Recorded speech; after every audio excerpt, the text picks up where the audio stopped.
Друзья, всем привет! С вами снова Андрей с новым рассказом. Студентка-пенсионерка. Поехали! Мой рассказ о том, как я учил пенсионерку немецкому языку. Но все по порядку. Я работаю репетитором по немецкому и английскому языкам. У меня большой стаж и широкая практика. За свою жизнь я видел самых разных учеников, начиная от обычных школьников и студентов до взрослых людей, желающих выучить язык для бизнеса и общения на профессиональные темы. В прошлом году у меня появилась очень необычная студентка. В один прекрасный день раздался звонок.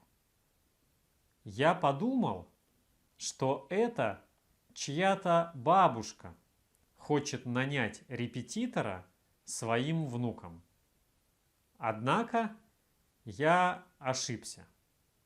Пенсионерка хотела изучать язык сама. Она самым подробным образом расспросила меня о методике обучения и учебных пособиях. Спросила, какие книги приобрести.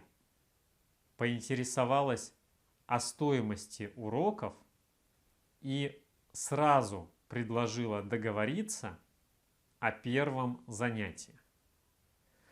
Я был немного удивлен таким рвением. Спрашивать о возрасте было неудобно.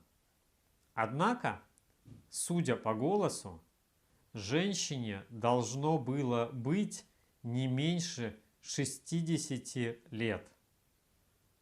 При этом она поразила меня трезвостью ума, умением задавать правильные вопросы и удерживать в памяти большой объем информации.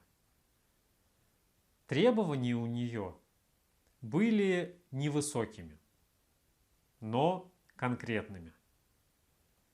Цель была в том, чтобы выучить язык до базового уровня с упором на устную речь.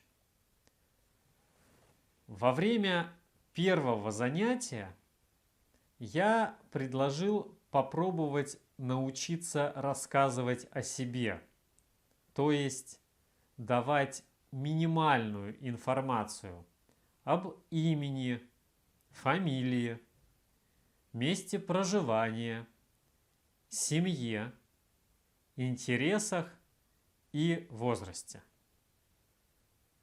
Так я узнал, что моей студентке 75 лет, и ее зовут Таисия Ивановна. Постепенно, от урока к уроку, она рассказала мне свою историю. Дочь моей студентки окончила институт по специальности романо-германская филология. Затем работала пару лет стюардессой в авиакомпании Люфтганза. Со своим будущим мужем, немцем, она познакомилась на борту самолета. Теперь у них 2 детей. Живут то в Германии, то в Финляндии, то в Голландии, в зависимости от работы мужа.